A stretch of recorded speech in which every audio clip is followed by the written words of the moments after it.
Did you know that in the mid-19th century, many high-risk jobs resulted in shocking deaths? Why was this the case? Let's dive in and explore the stories from this period.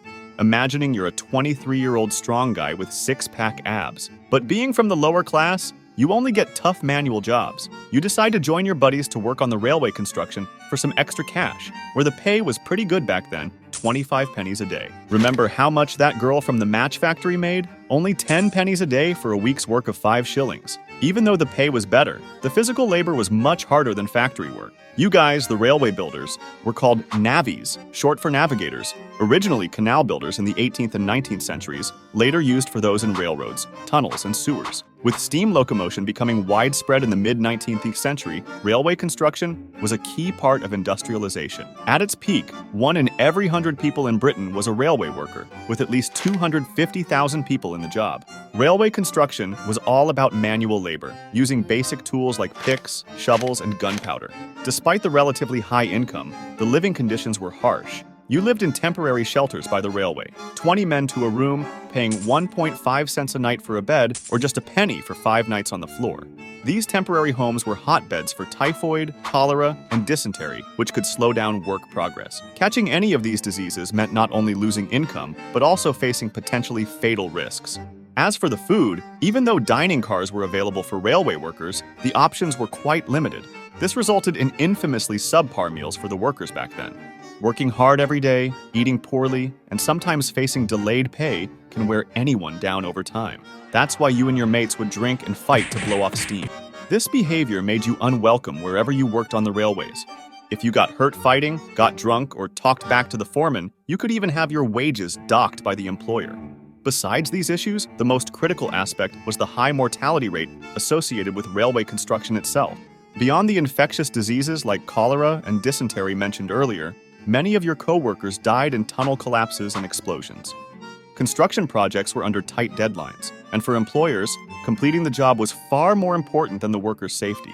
Many employers even refused to compensate the families of those who were injured or killed. Between 1839 and 1852, the death rate among workers building railway tunnels was even higher than that of soldiers in the Battle of Waterloo. By 1880, nearly 500 people were dying each year in railway construction work. Later, you all banded together to form associations and unions in an attempt to improve working and living conditions. However, it wasn't until the end of the 19th century, after most of Britain's railway network had been completed, that railway workers began to see relatively better food and living conditions. By then, fewer people were taking up jobs as railway workers.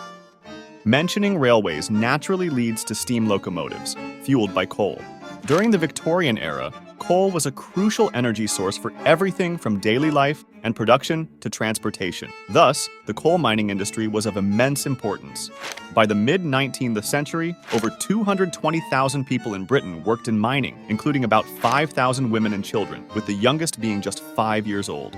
You were one of them, a 10-year-old boy working in the mines 6 days a week for 14 hours a day. Due to technological limitations, mining was mostly done by hand. Inside the mines, you could initially walk upright, but the further you went, the more cramped it became, forcing miners to kneel and move through coal debris. Your parents were also miners. Your father mined the coal, and your mother, like other women, dragged coal carts tied around her waist, crawling out of the mine on all fours.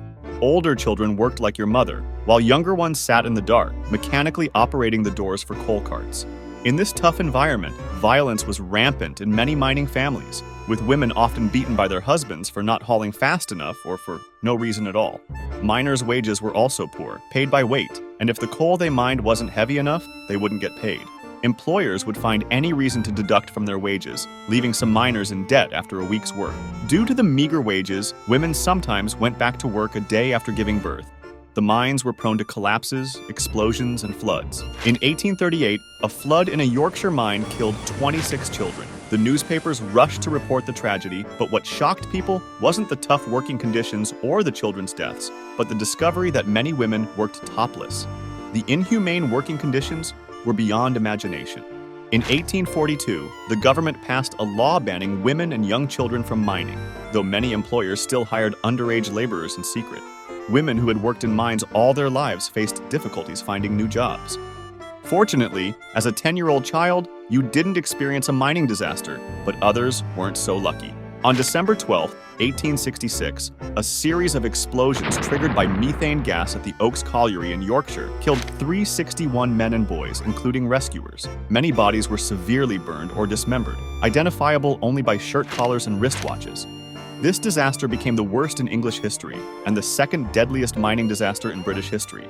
Even though these jobs are still considered high risk today, advances in society and technology have greatly improved workers' safety. Are you still willing to do these jobs?